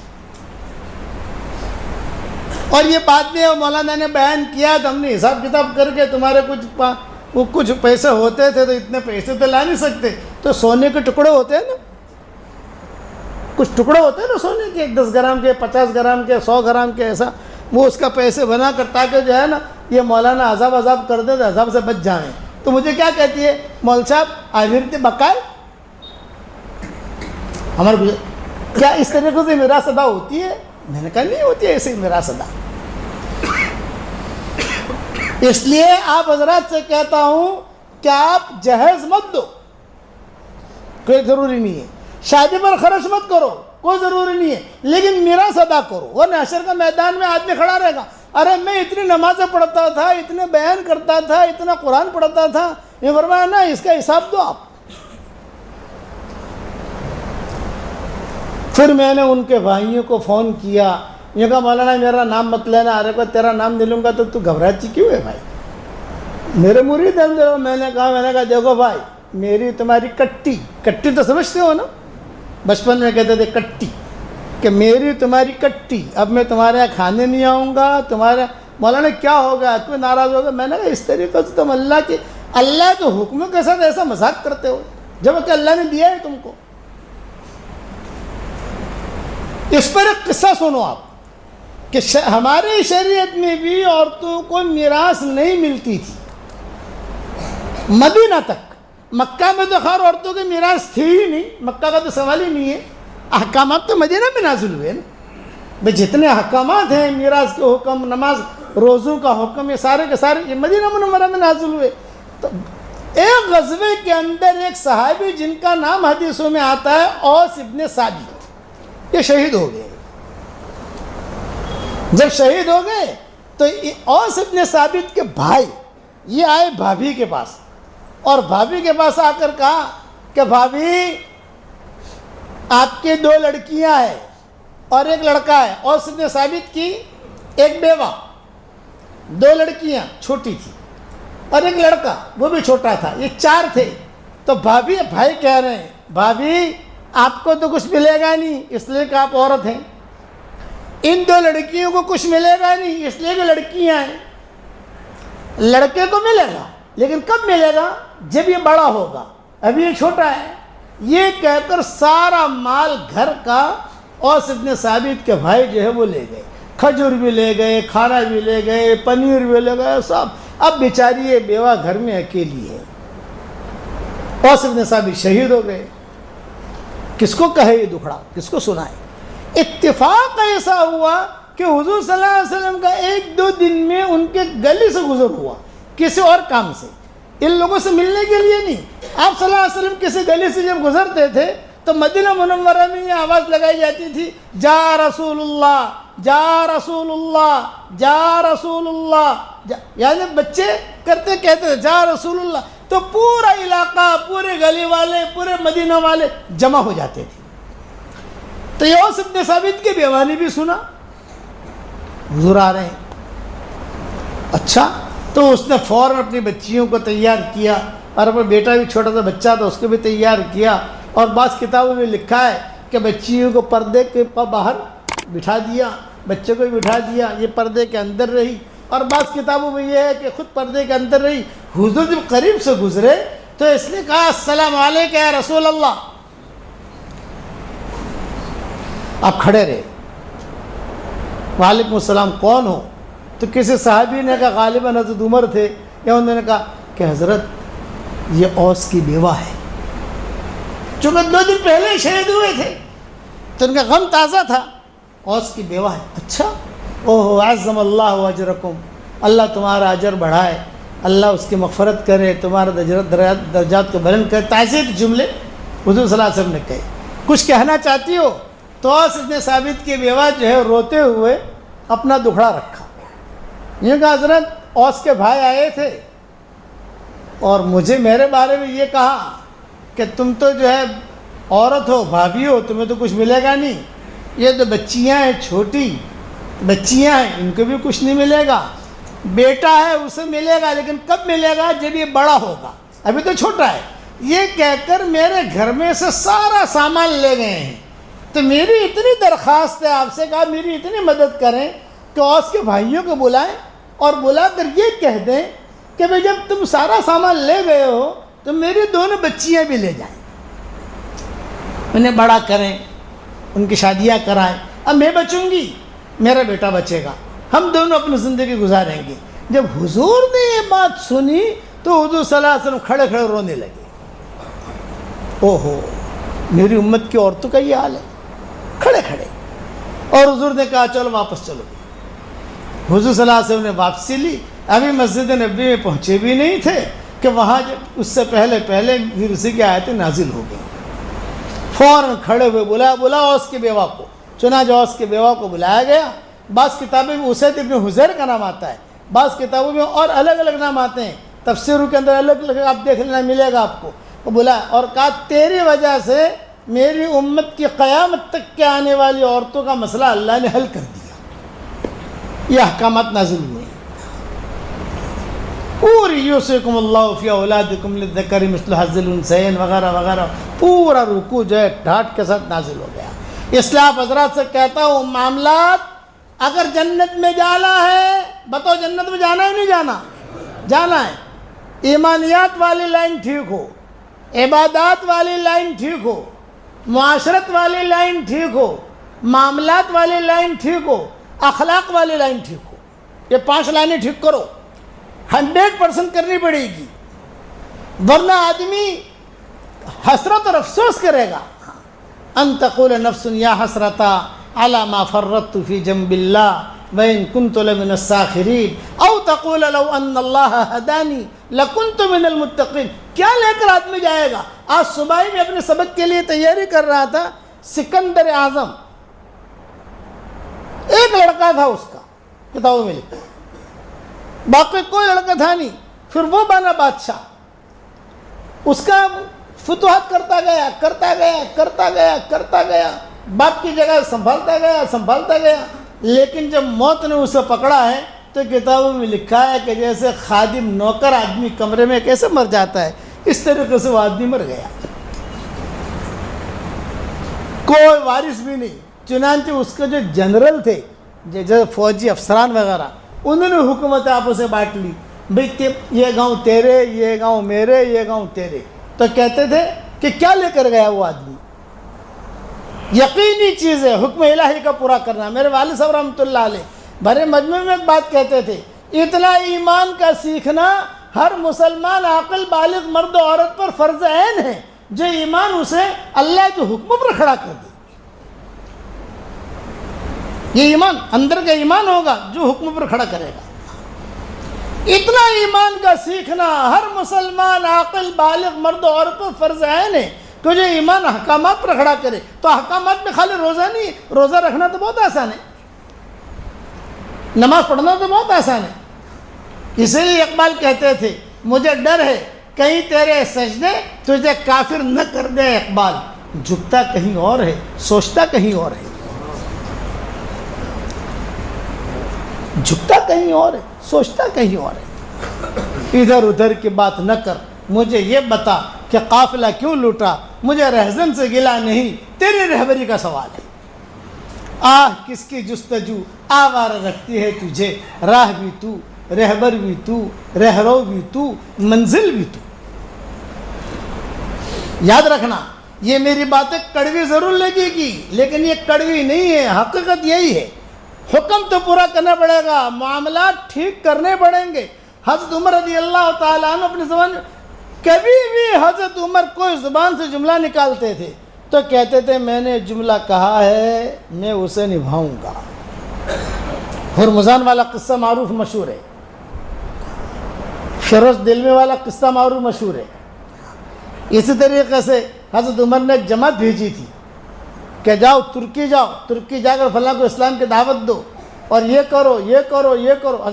وہ حضرت عمر کہتے تھے معاملات میں مجھ سے زیادہ پاک صاف آدمی تم نہیں دیکھو گے, یہ خود کہتے تھے. حضرت عمر کی 2 بیویاں تھیں, تو ایک بیوی تھی قریش کی لڑکی, اور ایک بیوی جو ہے کسی اور خاندان سے جو تھوڑے پڑھے لکھے سمجھدار لوگ, سمجھدار تو قریش میں تھے لیکن یہ کہ تھوڑی پڑھی لکھی تھی. تو اس کے گھر میں مشورے ہوتے تھے کسریٰ اور قیصر کے. معاملات کی بات بتا رہا ہوں. وہ بیوی کو پتہ چلتا تھا کہ آج کسریٰ قیصر کے ایلچی آنے والے ہیں, بات ہوتی تھی, سنتی رہتی تھی, یہ پروگرام ہوا, یہ ہوا, یہ ہوا. حضرت عمر جواب دیتے تھے. اچھا جو بیچ میں آدمی تھا اس عورت نے ایک مرتبہ اس آدمی کو بلا کر کہا کہ بھائی آپ کب جا رہے ہو ایران؟ اس نے کہا میں 15 دن میں جاؤں گا. اچھا جب 15 دن کے بعد جاؤ تو مجھے مل لینا. بہت اچھا, رانی امیر المومنین کی بیوی ہے. اب 15 دن کے بعد وہ آیا, اس نے کہا کہ آپا میں جا رہا ہوں. ہاں ٹھہرو 2-4 عطر کی بوتلیں, 2-4 ایک تھوڑی سی کھجوریں وہ بیوی نے دی اور یوں کہا کہ کسریٰ کی بیوی کو میری طرف سے ہدیہ دے دینا. بہت اچھا. ابھی تو ایلچی تھا, پہنچا وہاں جا کر پہنچا. ابھی کس نے دیا؟ نے کہا امیر المومنین کے اہلیہ نے دیا ہے. اچھا, بہت خوش ہو گئی. تم کب جاؤ گے واپس؟ 2 مہینے کے بعد جاؤں گا. جب جاؤ تو مجھے مل لینا. اب جب جانے لگ 2 مہینے کے بعد آیا, آپا میں جا رہا ہوں مدینہ, خطوط لے کر, کچھ احکامات لے کر. فرمایا کہ ٹھیک ہے. وہ جس بیوی نے مجھے عطر بھیجا تھا نا اس کو یہ ہیرے دے دینا, یہ جواہرات دے دینا, اتنا سونا دے دینا, اتنے دینار دے دینا, اتنے درہم دے دینا, سب پوٹلا بھرا ہوا وہ لے کر آیا. گھر معلوم تھا کہ بیوی نے دیا ہے, اس نے جا کر دیا. آپا رانی نے بھیجا ہے وہاں سے. بہت اچھا. حضرت عمر تھے نہیں, گھر میں نہیں تھے. اب وہ جو ہے بیٹھی ہوئی کھول کے دیکھ رہی ہے. دیکھا قیمتی ہیرے, دینار, سونے کے سکے, درہم. تو بیٹھی ہوئی اپنی اوڑھنی سے یا چادر سے, جو چادر گھر میں ہوتی ہے, اسے صاف کر رہی تھی. وہ جتنا رگڑتی تھی اتنا اس میں چمک آتی تھی. یہ ہو رہا ہے, اتنے میں حضرت عمر آ گئے. حضرت عمر نے کہا ماشاء اللہ, فقیروں کے گھر میں امیروں کا خزانہ. میں فقیروں کے گھر میں, ارے یہ تو بڑی قیمتی چیز ہے, یہ کہاں سے تمہارے پاس؟ تو بیوی کیا کہہ رہی ہے؟ یہ مجھے ہدیہ آیا ہے. حضرت عمر نے کہا ٹھیک ہے, آپ کو ہدیہ آیا ہے ٹھیک ہے, لیکن مجھے یہ تو بتاؤ کہاں سے آیا ہے کیا نہیں، میں اتنا تو پوچھ سکتا ہوں. تو پھر انہوں نے قصہ سنایا، یہ ہوا تو رانی نے بھیجا ہے. تو حضرت عمر نے کیا جواب دیا؟ یہ کہا دیکھو یہ تو بہت قیمتی چیزیں ہیں، اگر تم بیچنے جاؤ گی تو کوئی ریٹ دے گا نہیں، اب مجھے وکیل بنا دو تو میں مدینہ منورہ میں بیچوں گا تو ریٹ بھی اچھا آئے گا، اس کا ریٹ اچھا آئے گا. تو بیوی خوش ہو گئی کہ چلو مطلب کہ عمر وکیل بن رہے ہیں، معاملہ کلیئر ہے. چنانچہ روایتوں میں آتا ہے، یہ قصہ میں نے تفصیل سے بکھرے موتی میں لکھا ہے. اب حضرت عمر کی بیوی نے ساری چیزیں صاف باف کر کے، اتنے میں حضرت عمر کو کچھ حاجت ہوئی، پیشہ وغیرہ ہے کہ استنجے کی وضو کی، یہ کہ میں وضو وغیرہ کر کے آتا ہوں، تم اسے صاف باف کر کے ہیرے الگ کر دو، دینار الگ کر دو، درہم الگ کر دو، اور فیروزہ الگ کر دو، یہ الگ کر دو، اور پھر میں بازار میں جا کر اسے بیچتا ہوں. بہت خوش ہو گئی، پٹاپٹ کام بھی ہو گیا، صفائی بھی ہو گئی. حضرت عمر آئے، یہ ہیرے ہیں، یہ فیروزہ ہے، یہ جوہر ہے، یہ دینار ہے، یہ درہم ہے، یہ سب حضرت عمر نے کہا ٹھیک ہے، ایک پوٹلے میں بھرا، اور حضرت عمر خود ایسا کر کے بازار میں گئے. اور بازار میں جا کر جو ہے ابھی کیا بھاؤ دو گے؟ ظاہری بات ہے کہ تاجر آدمی حضرت عمر کو دھوکہ تو نہیں دے سکتا. سب کا بھاؤ تاؤ کر کے بیچ کر ساری پوٹلی بنا کر، بعض کتابوں میں لکھا ہے بہت زیادہ وزنی پیسے ہو گئے، خود اٹھا نہیں سکے، اپنے غلام کو بلا لیا اور اٹھا کر جو ہے فوراً گھر میں داخل کیا اور کہا کہ بھئی اتنا پیسہ آیا ہے. اب وہ بیوی کھڑی دیکھ رہی ہے، خوش، بہت برکت ہوئی. تو حضرت عمر نے کیا کہا؟ آپ نے کتنے کا عطر بھیجا تھا؟ حضرت عمر پوچھ رہے آپ نے کتنے کا عطر بھیجا تھا؟ کہا 3 درہم کا. تو 3 درہم نکال لو، آپ کا حق اتنا ہے. وہ بیوی حضرت عمر کی تھی تو کیا کہا؟ وَأَمَّا الْبَاقِي يَا أَمِيرَ الْمُؤْمِنِينَ، وَأَمَّا الْبَاقِي يَا أَمِيرَ الْمُؤْمِنِينَ، باقی مال کا کیا؟ یہ کہا فی بیت المال، باقی بیت المال میں. تو حضرت عمر کی بیوی کیا کہہ رہی ہے؟ امیر المؤمنین لیس لک حق ان تتداخل فی هذا الامر، کہ آپ کو کوئی حق نہیں ہے آپ میرے مال میں کوئی مداخلت کریں، اس لیے کہ اس نے مجھے ہدیہ بھیجا ہے، آپ کو ہدیہ نہیں بھیجا. تو حضرت عمر کیا کہہ رہے ہیں؟ آپ کو اس لیے ہدیہ بھیجا ہے لِأَنَّكَ زَوْجَةَ امیر المؤمنین، آپ کو ہدیہ اس لیے بھیجا ہے کہ آپ امیر المؤمنین کی بیوی ہیں. بلال کی بیوی اگر بھیجتی تو جواب دیتی وہ نہیں، عمار کی بیوی بھیجتی ایسے ہی تو بہت رکھ دیتی، دیکھتی بھی نہیں.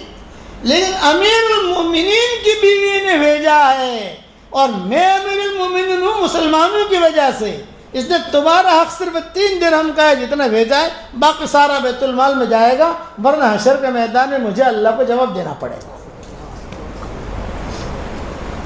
یہ معاملات آج ہیں ایسے معاملات. آج تو ہے کہ ہیرا پھیری میں جو آتا آنے دو نا، جو آتا آنے دو، یہ نہیں چلتا.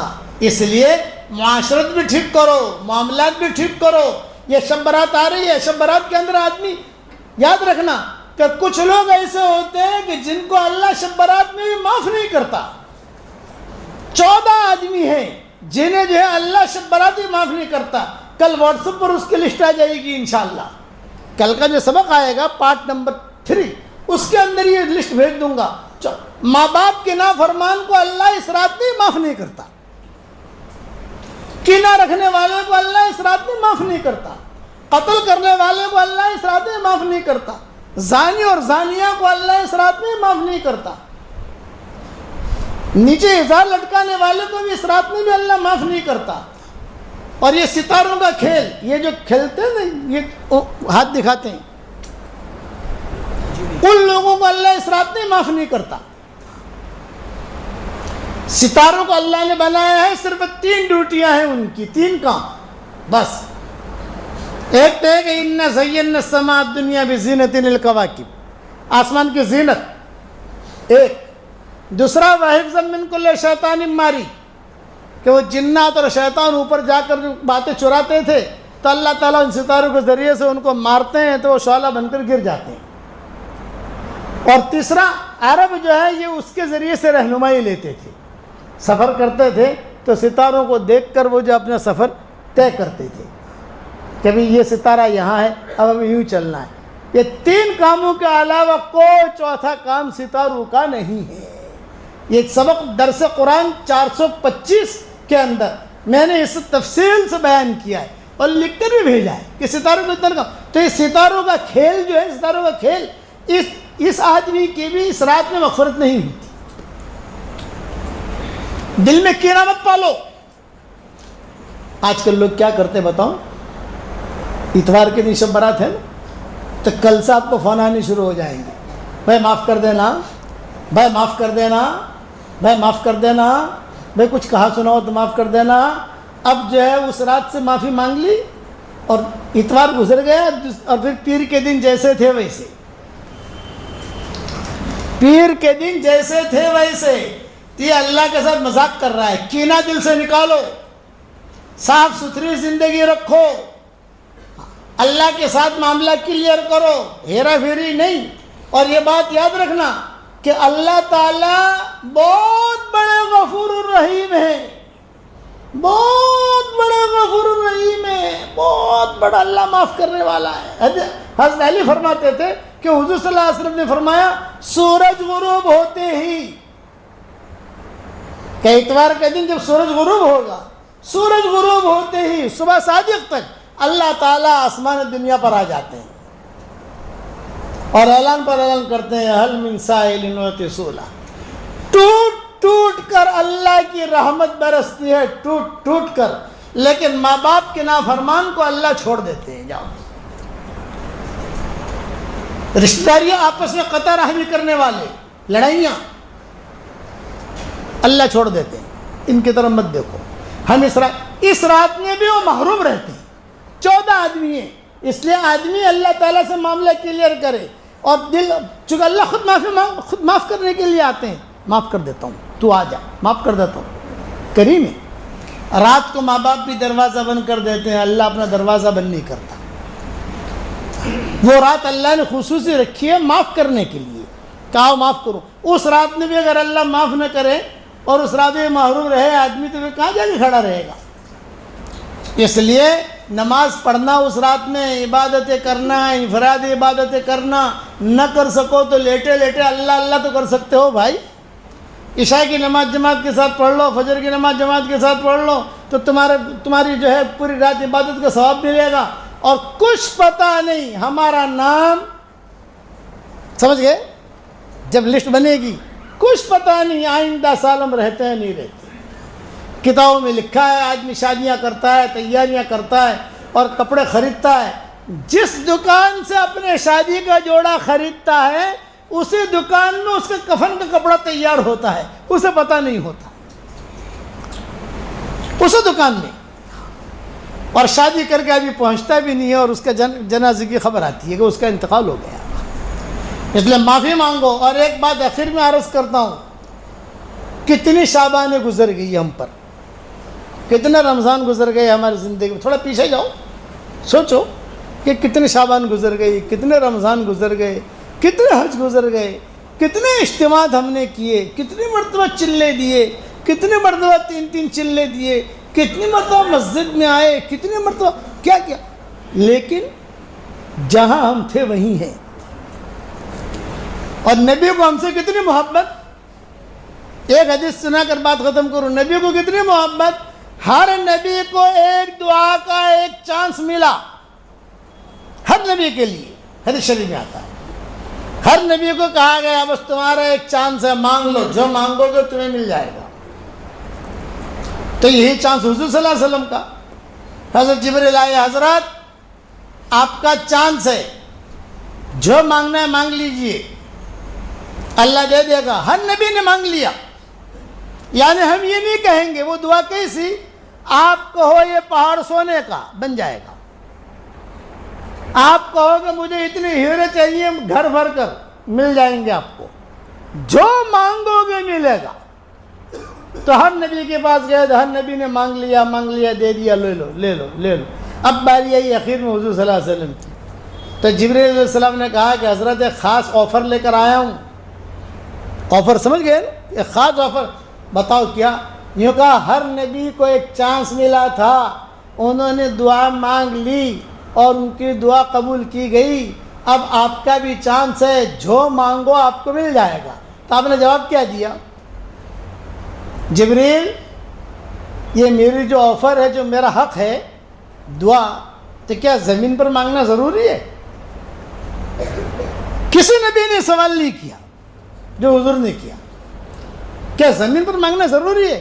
جبریل نے کہا یہ تو مجھے پتہ نہیں. کہا پوچھ کیا ہو.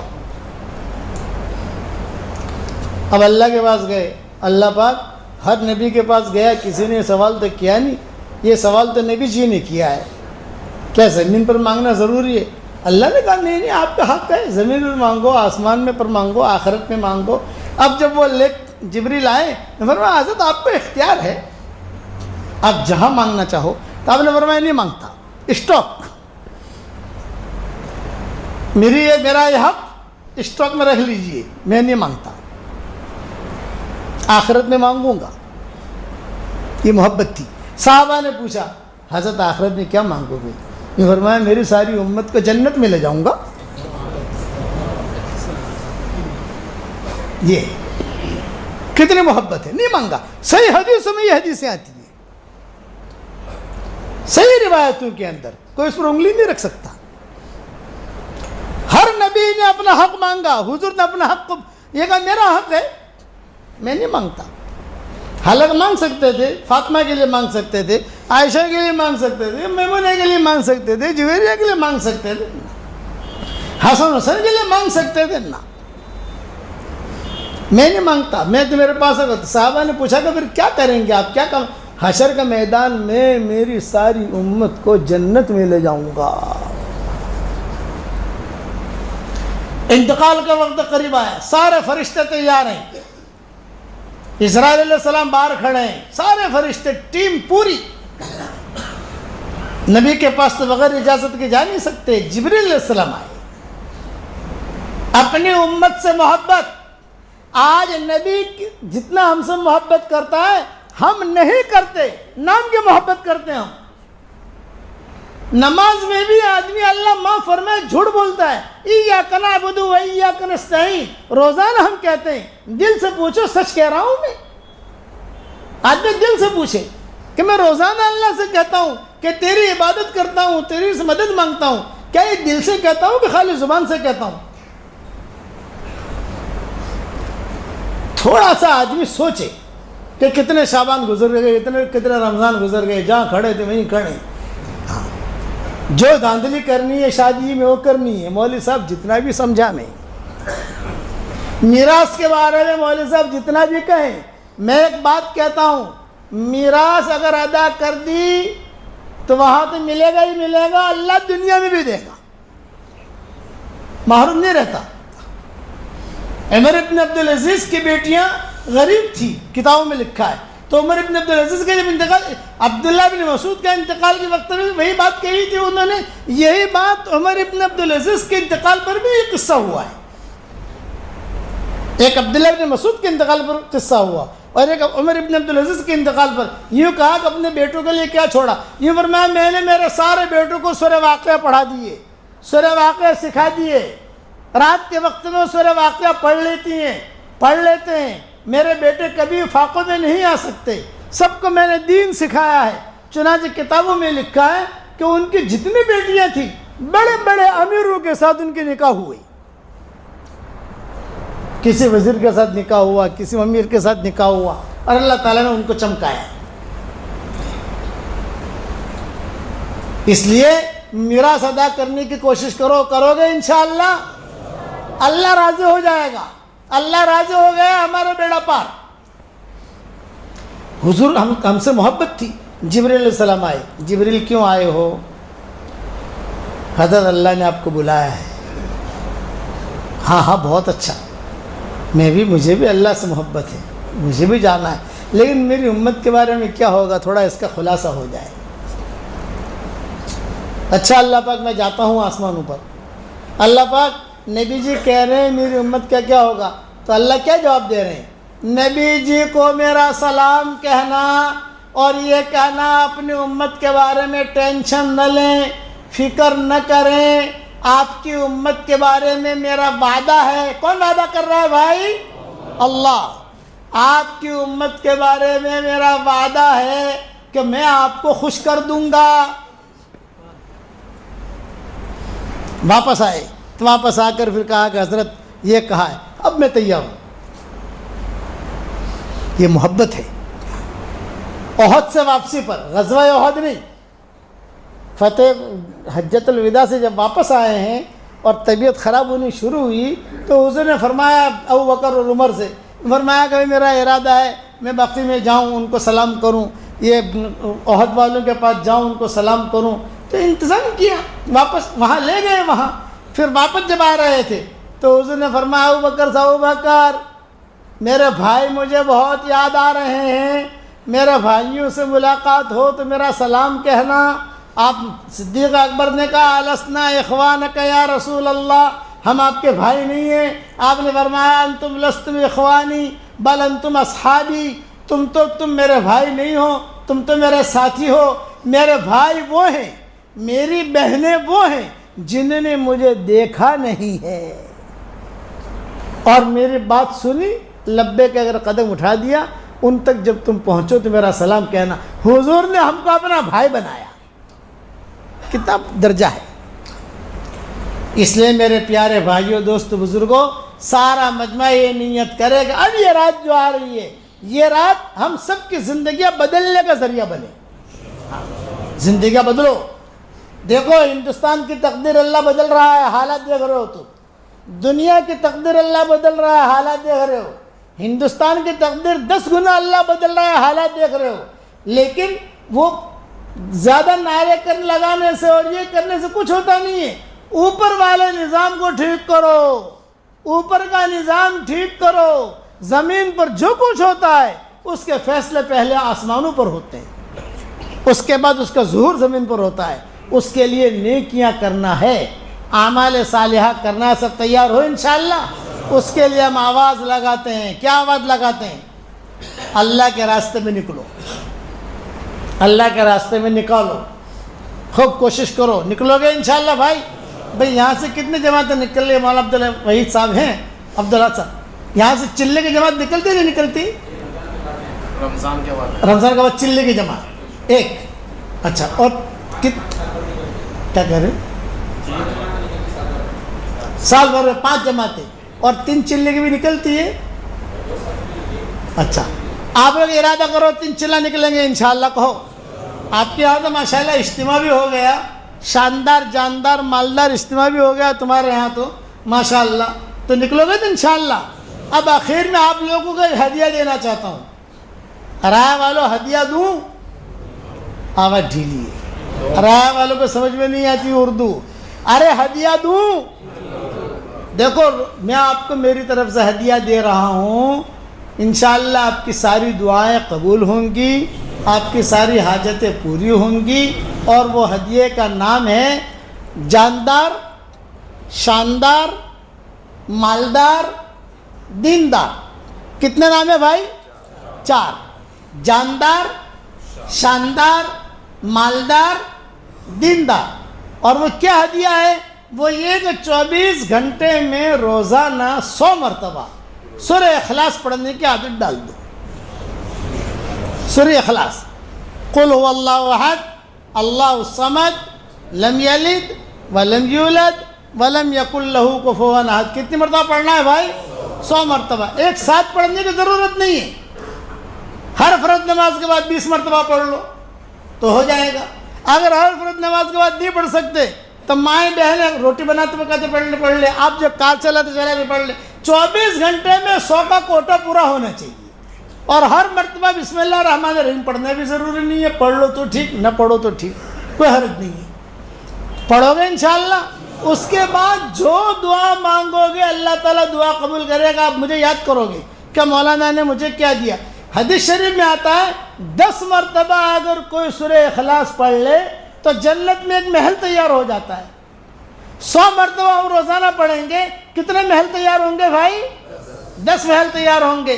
تو روزانہ میں میرے والد صاحب کو کہتا تھا ابا روزانہ 10 بنگلے، اتنے بنگلے کیا کریں گے اپن؟ تو ابا کہتے تھے بیٹا یہ تو وہاں جا کے پتہ چلے گا کیا کریں گے. اور پھر کبھی کبھی مذاق میں کہتے تھے ارے تو پڑھتا رہے، جو اللہ جنت میں بنگلے دے سکتا ہے وہ اللہ بمبئی میں بھی دے سکتا ہے. جب جنت میں اللہ تعالیٰ دے رہا ہے تو پڑھتا رہے، 10-15 بنگلے یہ جنت میں بھی اللہ اتار، جہاں بمبئی میں اتار لے گا. تو آپ پڑھتے رہو تو آپ کے لیے انشاءاللہ رائے بنگلے اتر جائیں گے، انشاءاللہ پڑھو گے انشاءاللہ. اب یہ میری تصویر ہے، یہ بھی جاندار، شاندار، مالدار، دیندار ہے. اس تصویر کا کیا نام؟ جاندار، شاندار، مالدار، دیندار. پورے مجموعے کو تصویر دے نہیں سکتے ہم، مجموعہ تو بہت بڑا ہے. بھیا ہدیہ تو دے دیا ہم نے، کسی ایک آدمی کو ہم دے سکتے ہیں یہ تصویر. اب کوئی آدمی کس کو دوں؟ یہ میرے سامنے بیٹھے ہیں، ان کو دے رہا. یہ امام صاحب ہے نا، اسی لیے میں نے ان کو دیا. یہ آپ کو ہدیہ ہے بس. اس کا ایک ایک دانہ قیمتی ہے اور اس پر بڑے قصے ہوئے ہیں. اب تو اللہ کا شکر ہے کئی لوگوں نے اس کو پڑھنا شروع کر دیا. 100 مرتبہ اپنی تصویر پڑھ لو، کوئی حرج کی بات نہیں ہے، لیکن پڑھو گے انشاءاللہ. اور پھر اللہ کے راستے میں نکلنے کی نیتیں کرو. دیکھو ہمارے یہاں یہ مسجد و جماعت بیٹھتی ہوگی. کب بیٹھتی ہے نماز؟ عشاء بعد. روزانہ عشاء بعد ہمارے ساتھی بیٹھتے ہیں. ہمارے مولانا عبداللہ صاحب بھی ہوتے، دوسرے ساتھی بھی ہوتے، جو بھی ہے یہاں پر بیٹھو، ان کے ساتھ مشورے میں شریک رہو. میرے والد صاحب رحمۃ اللہ علیہ ایک بات کہتے تھے کہ بیٹا جماعت میں نہ جا سکو تو کم سے کم تبلیغ والوں کو محبت کی نگاہ سے دیکھو تو بھی اللہ تمہیں معاف کر دے گا. یہ میرے والد صاحب کہتے تھے کہ بیٹا ان لوگوں کو محبت کی نگاہ سے دیکھو، ان کی خدمت کرو تو بھی اللہ تعالیٰ دے دے گا. تو بیٹھو گے بھائی انشاءاللہ. اب مجھے بتاؤ جلدی سے نام لکھا دو تو ہم دعا کر لیں کہ بھی ایک چلے کے لیے جو جماعت جانے والی ہے کم سے کم ارادے کر کے یا تو کھڑے ہو جاؤ یا نام لکھا دو، پھر ہم دعا کر لیتے ہیں. کھڑے ہو جائیں پھر ارادے کریں. رمضان کے بعد جاری جماعت ہے ماشاءاللہ. کھڑے ہو جائیں، کون کون جائے گا بتائیں. کھڑے ہو جائیں ماشاءاللہ. واہ واہ واہ واہ، رائے والے تو بہت اچھے ہیں. واہ واہ ماشاءاللہ. مولانا عبد الرحمان صاحب ماشاءاللہ. کھڑے رہو، ذرا دیکھیں گے نا سر. کھڑے رہیں. کہاں کے ہیں مولانا عبد الرحمان صاحب؟ یہ پڑھگا یہاں سے قریب ہے. جی ہاں بتائیں بھیا ماشاءاللہ. ارے ماشاءاللہ یہ تو بہت اچھا مجمع ہے، یہاں تو بار بار آنا چاہیے. ارادے کریں رمضان کے بعد جانا ہے. ماشاءاللہ جوان کی سب کھڑے ہو گئے. دیکھیے مولانا ماشاءاللہ ماشاءاللہ. واہ واہ واہ واہ. ارادے کریں اور کھڑے ہو جائیں. ناظم بھائی کیوں بیٹھے؟ ماشاءاللہ ہمارے ناظم بھائی بہت اچھا کھانا پکاتے ہیں. شادیوں میں ایک نمبر کھانا پکاتے ہیں. اچھا شادی میں کھانا پکاتے ہیں. ہاں بہت ماشاءاللہ مشہور آدمی ہیں. یار آئے کہ ہیں ماشاءاللہ. اللہ تعالیٰ آپ کو بہت قبول فرمائے، آپ کی اور ہماری ہم سب کی قیامت تک آنے والی نسلوں کو اللہ قبول فرمائے. یہ ذرا سب پیچھے بیٹھ جائیں گے تو نہیں یہ رہنے دو بعد میں کر لینا انشاءاللہ. بیٹھ جاؤ. اچھا ایک بات اور عرض کرتا ہوں، رات کو سونے سے پہلے اللہ تعالیٰ سے ایک ایگریمنٹ کر لو. روزانہ کرو گے انشاءاللہ؟ ایک ایگریمنٹ بہت اچھا ایگریمنٹ ہے. روزانہ رات کو سونے سے پہلے ایک آدھے سیکنڈ کا 1 سیکنڈ کا ایگریمنٹ اللہ سے کرنا ہے.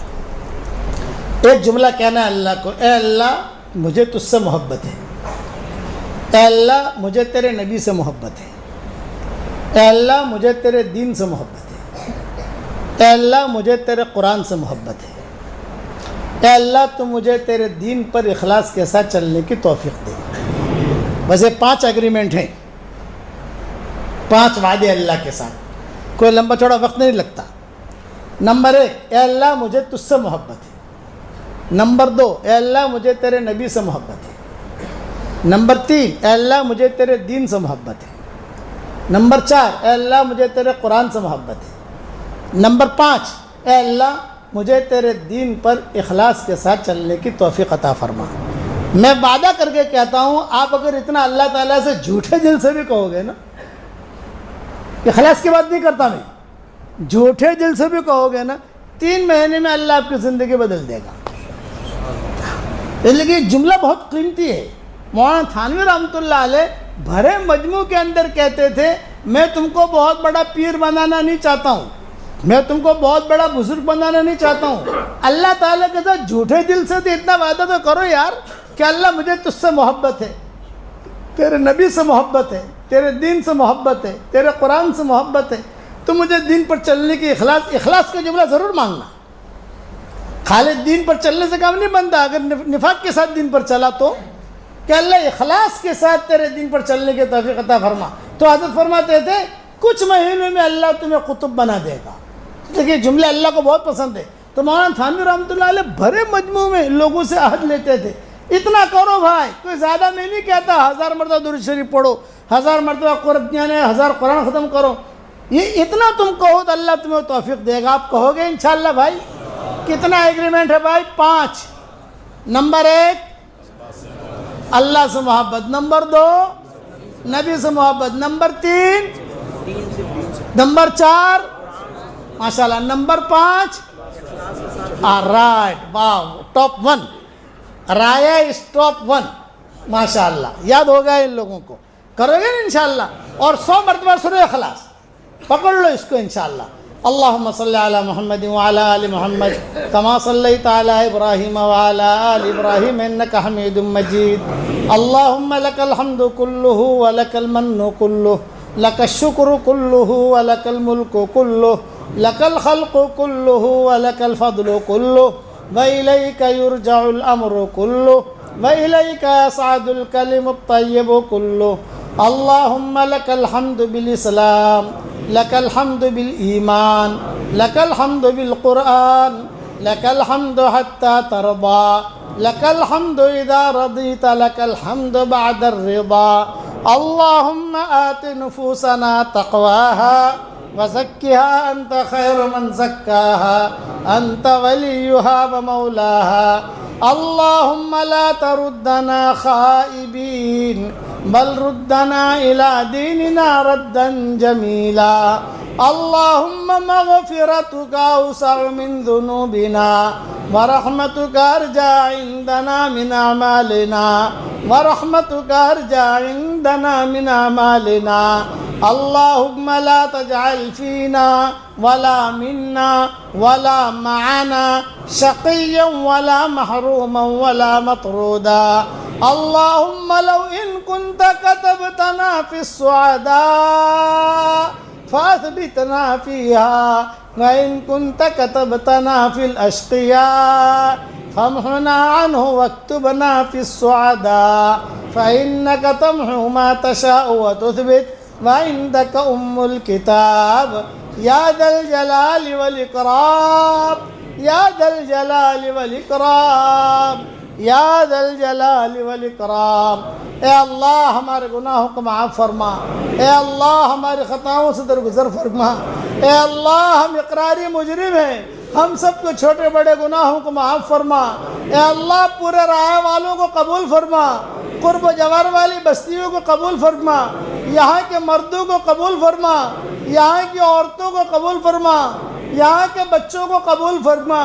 اے اللہ ہمارے شعبان میں برکت دے اور ہمیں رمضان تک پہنچا دے. اے اللہ یہ شعبان کا مہینہ بھی چل رہا ہے, 15ویں شعبان بھی آ جائے گی, لیکن ہماری زندگی میں شب براتیں بہت گزر گئی, ہم اپنے آپ کو نہ بنا سکے نہ بدل سکے. یہ ہمارا جرم عظیم ہے, تو ہم سب کو معاف فرما دے, ہم سب کو معاف فرما دے.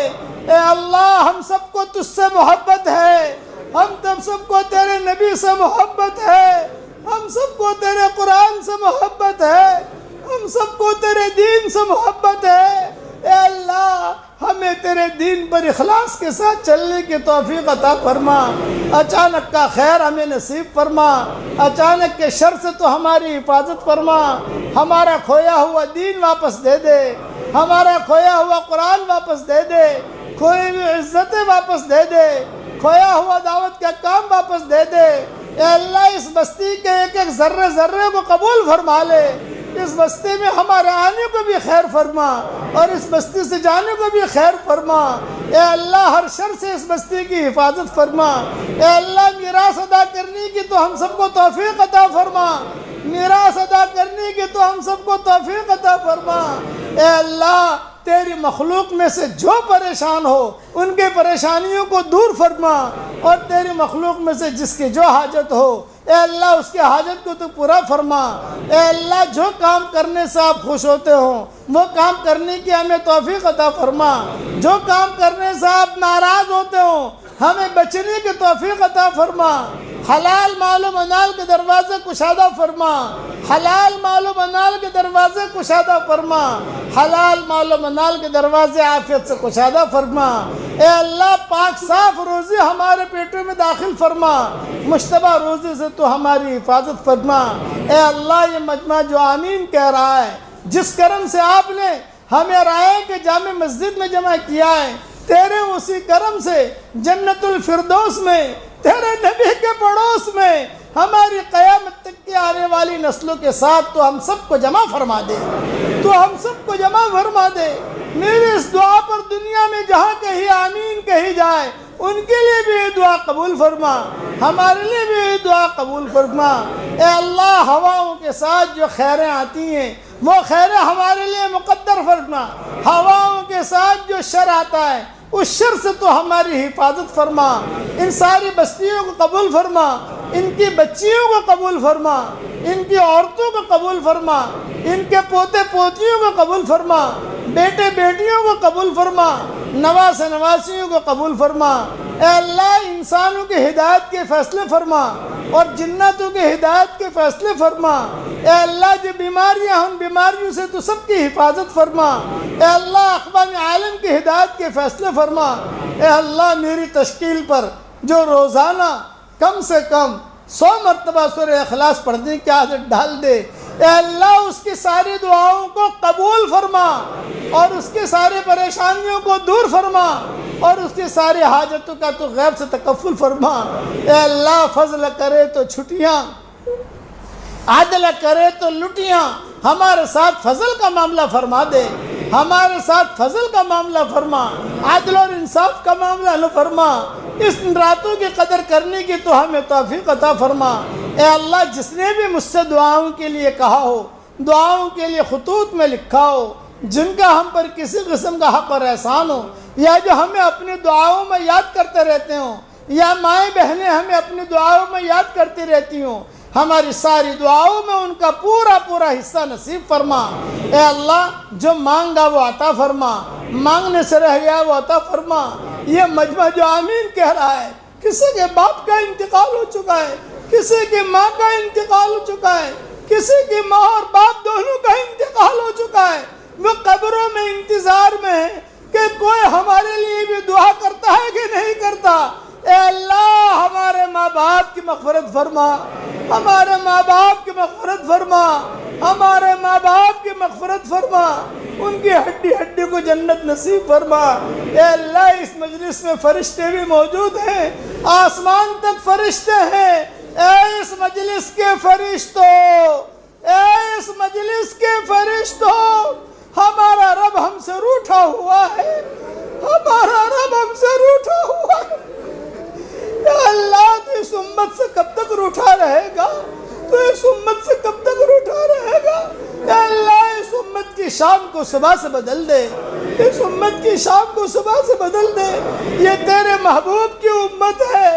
اے اللہ تیرے نبی کے بھائی بہن جمع ہوئے ہیں، تیرے نبی کے بھائی بہن جمع ہوئے ہیں، تیرے نبی کے بھائی بہنوں پر کرم کا رحم کا معاملہ فرما۔ یہ صحابہ کی روحانی بیٹے بیٹیاں ہیں، اے اللہ تو ان پر رحم کا معاملہ فرما۔ اے اللہ وہ چیزیں جس کا لینے کا ہم ارادہ کرتے ہیں مگر آپ ہمیں دینا نہیں چاہتے، اس کی محبت ہمارے دلوں سے نکال دے، اس کا خیال نکال دے، اور وہ چیزیں جس کا لینے کا ہم ارادہ نہیں کرتے مگر آپ ہمیں دینا چاہتے ہیں، اس کی محبت تو ہمارے دلوں میں ڈال دے اور اس گلی میں آنا جانا آسان فرما دے۔ قرآن سے ہماری دوستی کروا دیجئے، نماز سے دوستی کروا دیجئے۔ اے اللہ رمضان المبارک کا مبارک مہمان آ رہا ہے، اس کی قدر کرنے کی تو ہمیں توفیق عطا فرما۔ ہماری زندگی کا یہ آخری رمضان نہ ہو، ہماری زندگی کا یہ آخری شعبان نہ ہو، بلکہ بار بار یہ مہینے ہمیں مل رہے ہوں اور ہمیں قدر کرنے کی توفیق مل رہی ہو۔ تو تو اس کی غیب سے صورت شکل پیدا فرما اور اپنے فضل و کرم سے ہماری ساری دعاؤں کو قبول فرما. سبحان ربنا رب العزت عما یصفون وسلام علی المرسلین والحمد للہ رب العالمین. ایک اعلان سن لو بھائی، میں بیمار آدمی ہوں، مصافحہ میں نہیں کروں گا، ایک بات. دوسرا یہ کہ میں سلام کرتا ہوں، آپ سلام کا جواب دے دو. السلام علیکم ورحمۃ اللہ وبرکاتہ.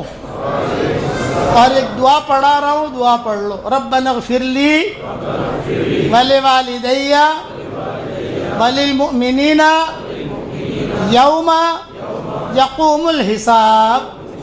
جس نے بھی یہ دعا پڑھی اس کے اکاؤنٹ میں اس وقت میں دنیا میں جتنے مسلمان مرد عورتیں ہیں ان سب کے برابر نیکیاں اس کے اکاؤنٹ میں داخل ہو گئی.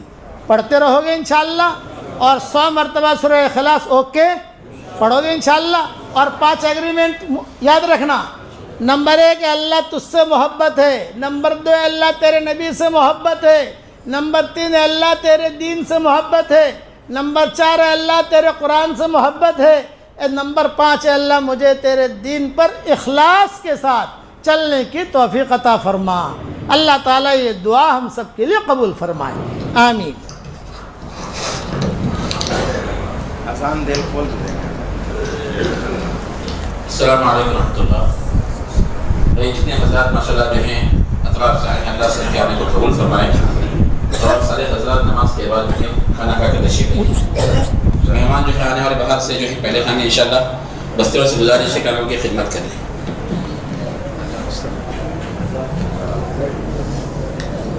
Sandığı